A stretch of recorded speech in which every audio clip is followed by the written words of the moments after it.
Before you think about working harder, earning more, or changing your financial strategy, there is something much closer to you that deserves attention. Something so ordinary that it becomes invisible.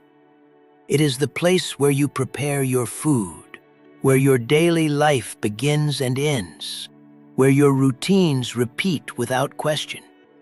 And yet, according to both ancestral wisdom and Buddhist understanding, this space quietly reflects and shapes your relationship with abundance. Most people never look at their kitchen as a source of financial influence. They see it as functional, a place for cooking, cleaning, and storing what they need. But what they fail to notice is that this environment carries patterns, and those patterns influence the way they think, feel. Because when your daily environment reflects disorder, neglect, or stagnation, your actions begin to mirror those same patterns. You delay decisions, overlook details, and accept conditions that do not support your growth. Not because you lack discipline, but because you are constantly immersed in an environment that normalizes those behaviors. And once you begin to see this clearly, something changes. You stop looking only at external solutions and start observing what is already within your reach.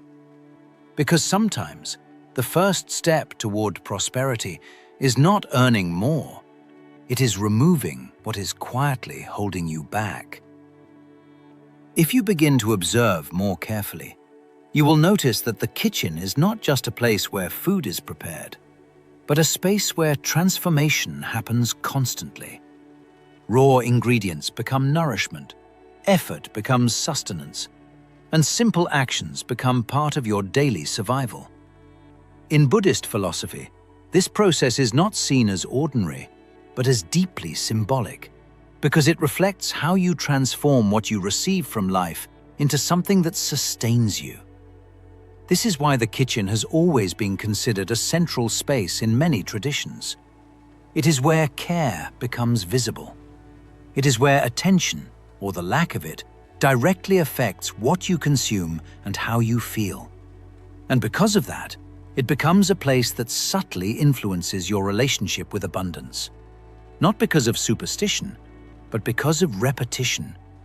You return to this space every day, and every detail within it reinforces a certain way of thinking and acting. When the kitchen is organized, clean, and intentional, it naturally creates a sense of clarity. You move with more awareness, you prepare things with more care, and you feel less rushed. But when the space is filled with broken items, neglected objects, and accumulated disorder, that same environment begins to shape your behavior in the opposite direction. You become less attentive, less precise, and more reactive.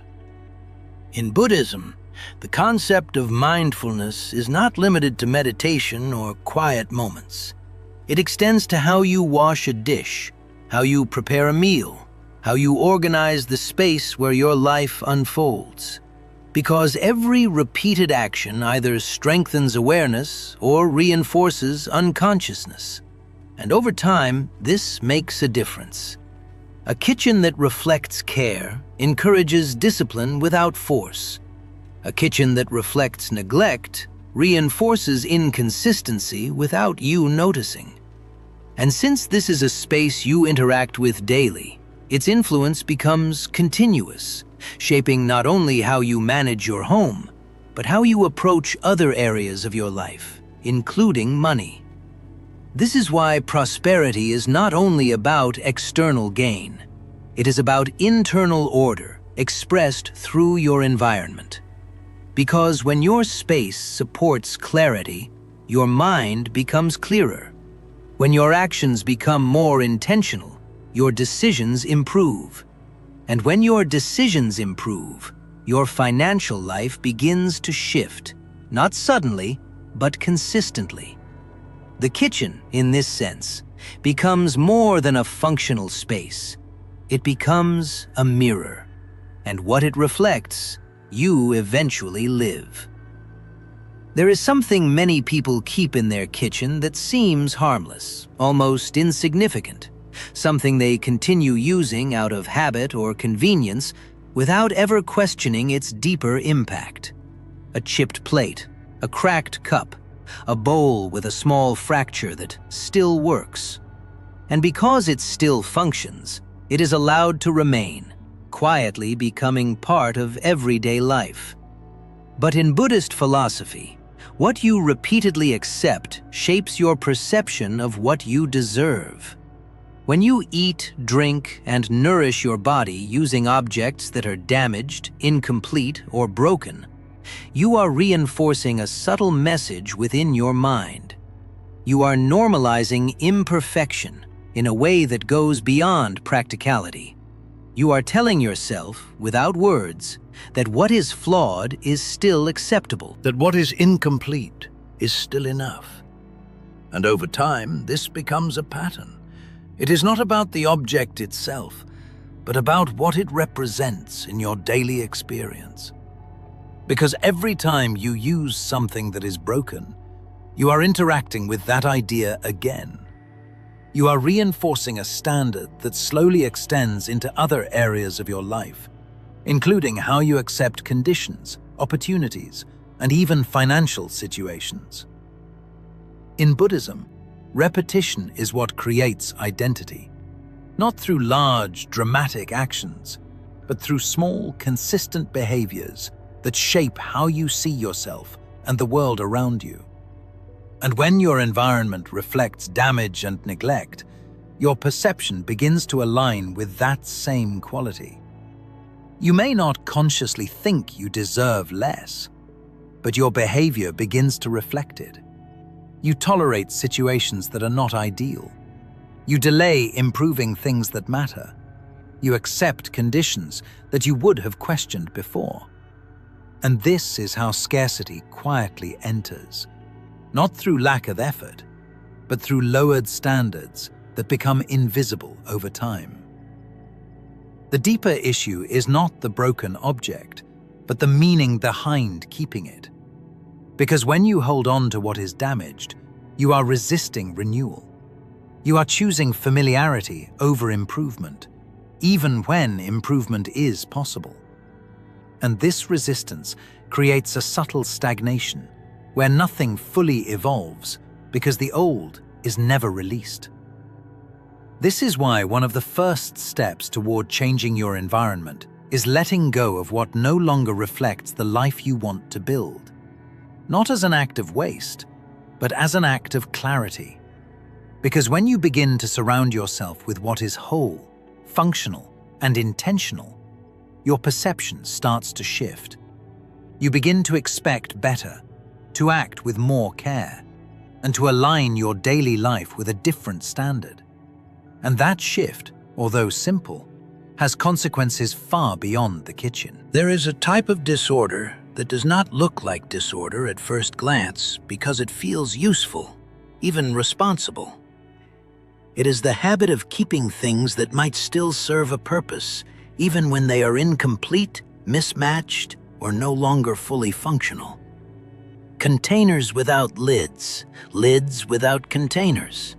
Items that once belonged to something but now exist alone, waiting for a use that never comes.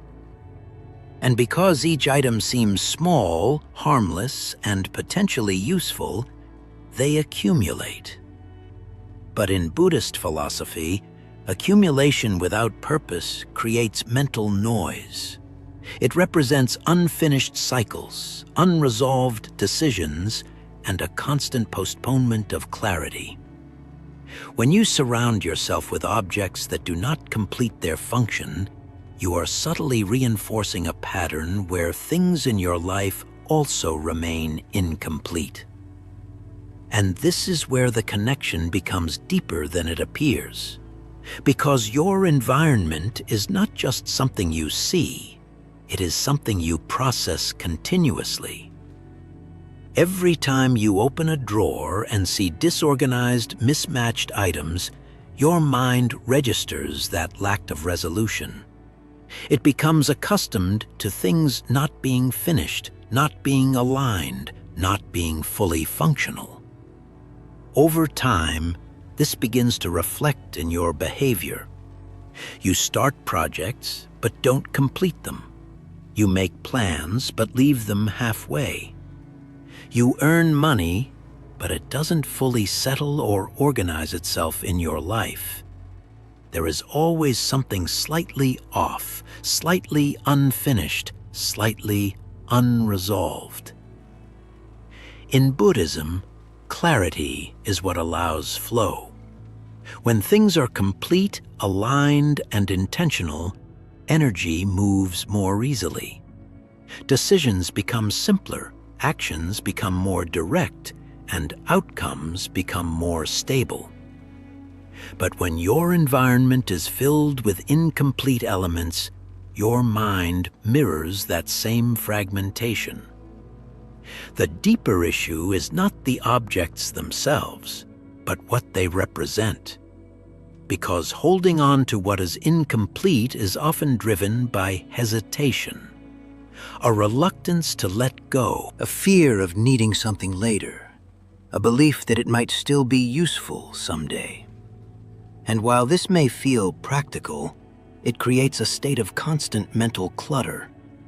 You are not choosing what serves you now. You are holding on to possibilities that may never come. This is why releasing incomplete objects is not just about organization. It is about closing cycles. It is about training your mind to value completion, clarity, and intentional use.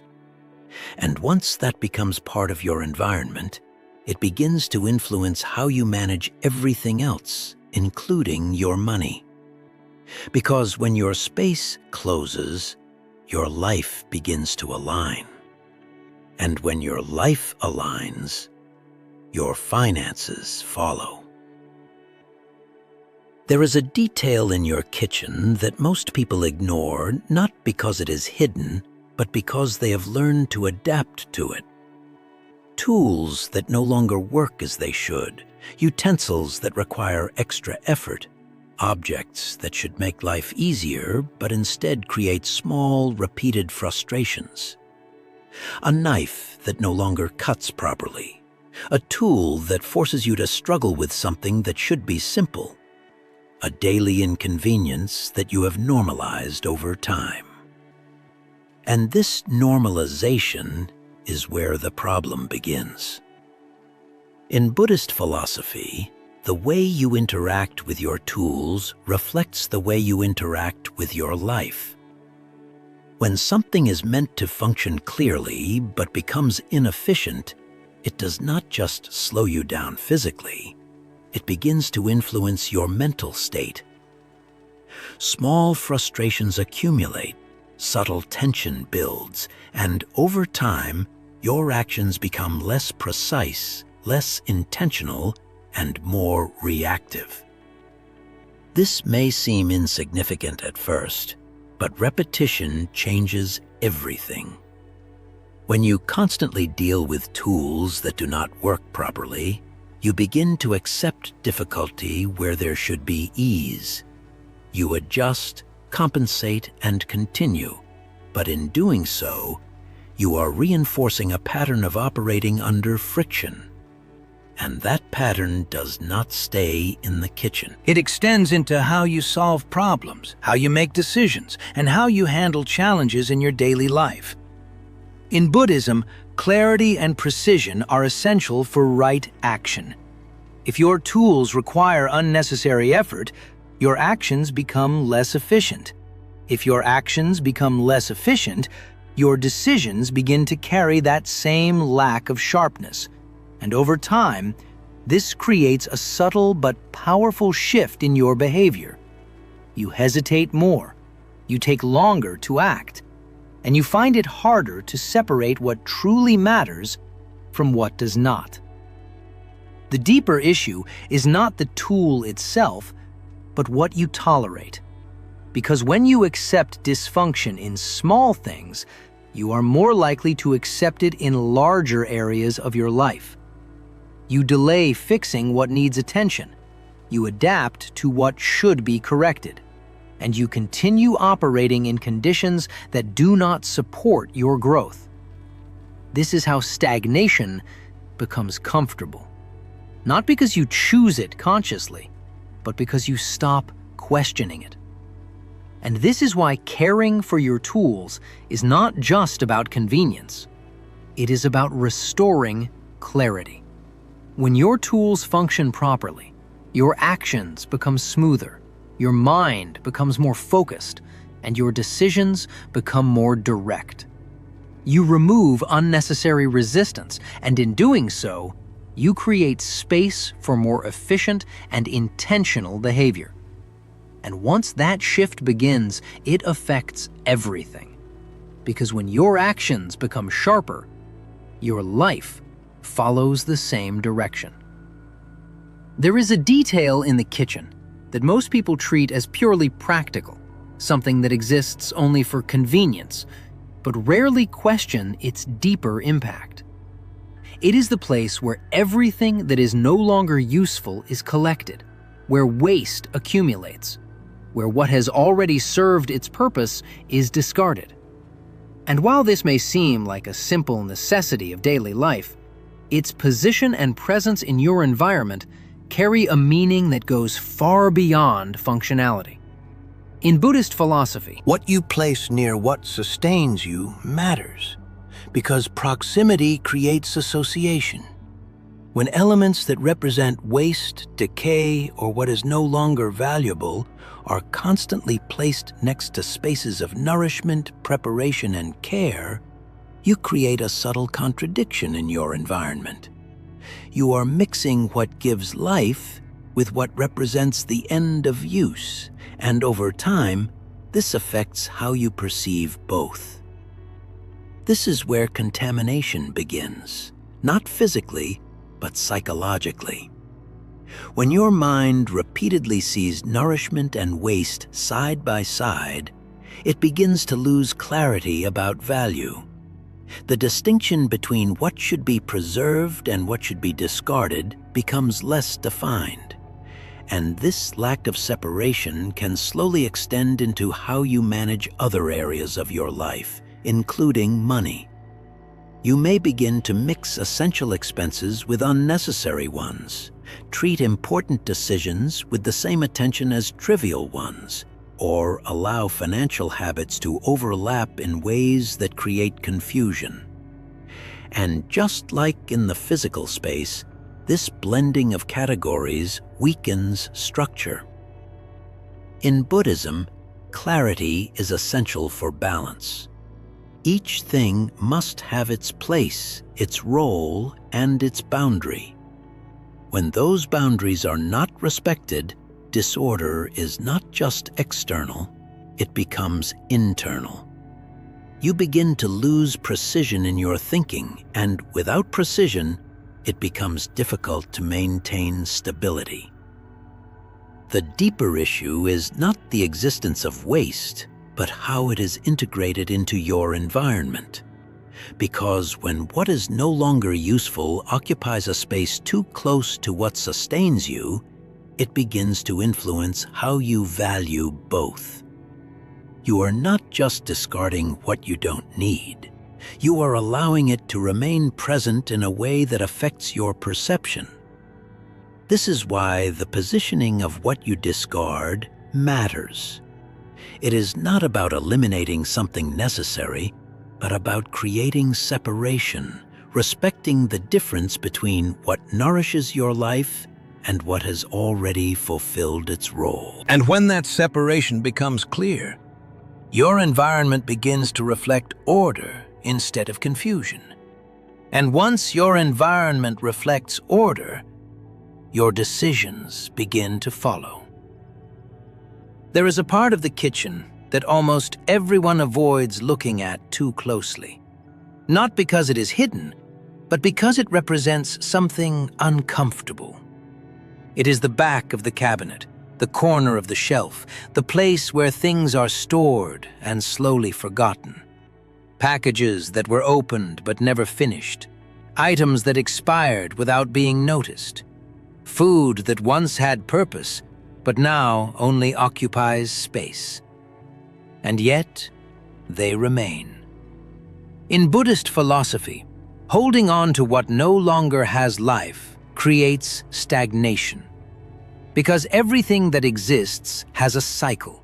It is created, it serves a purpose, and eventually it must be released.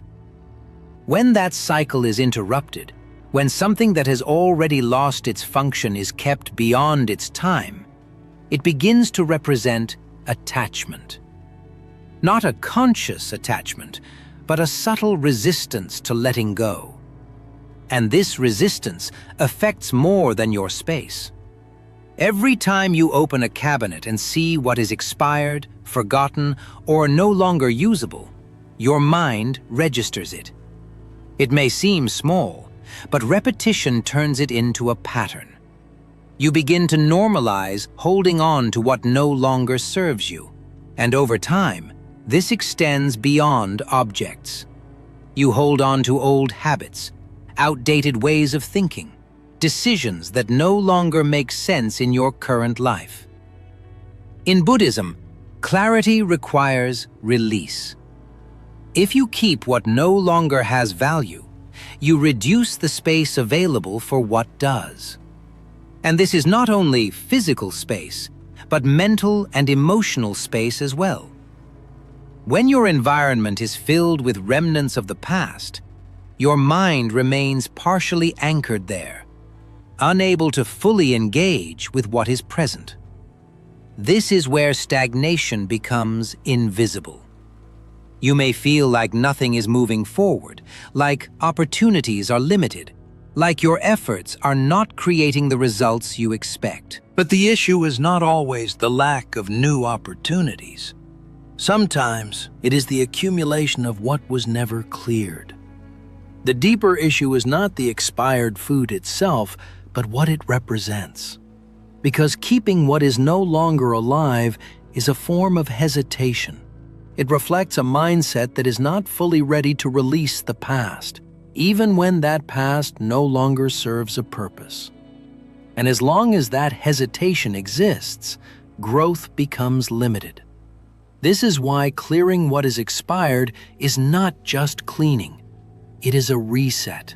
It is a way of telling your mind that you are ready to move forward, that you are willing to let go of what no longer contributes to your life, and that you are creating space for something new to enter. And once that space is created, movement begins again.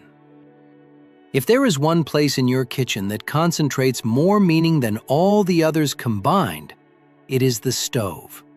Not because of its appearance or its function alone, but because of what it represents.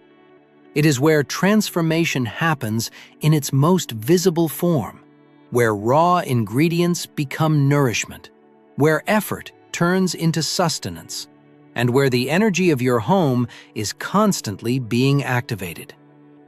In Buddhist philosophy, transformation is always connected to awareness and care. And the stove is a direct reflection of that principle. When this space is clean, functional, and respected, it naturally supports flow. It allows things to happen smoothly, without resistance, without interruption. But when it is neglected, when it is partially broken, when some parts no longer work as they should, it begins to represent something deeper than inconvenience. It reflects blocked pathways. Each element of the stove has a role, and when one part stops functioning, the whole system becomes less efficient. In the same way, when parts of your life are ignored or left unresolved, your overall progress becomes slower, more difficult, and less consistent. Most people adapt to this without realizing it. They continue using what is not fully working. They adjust, they find ways around the problem, and over time, they normalize limitation. But in doing so, they reinforce a mindset that accepts partial functionality instead of seeking full alignment. In Buddhism, This is a subtle form of attachment to imperfection. Not because imperfection exists, but because it is accepted without awareness. And when that acceptance becomes habitual, it extends into other areas of life.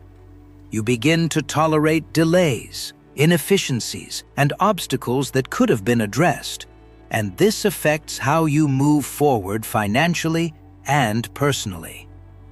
The deeper issue is not the stove itself, but what it represents in your daily life. Because when the place responsible for transformation is not working properly, it influences how you perceive your own ability to transform your situation. It creates a subtle sense that things are always slightly off, slightly incomplete, slightly limited. And this is where restoring this space becomes powerful. When you clean it, repair it, and bring it back to full function, you are not just improving your kitchen.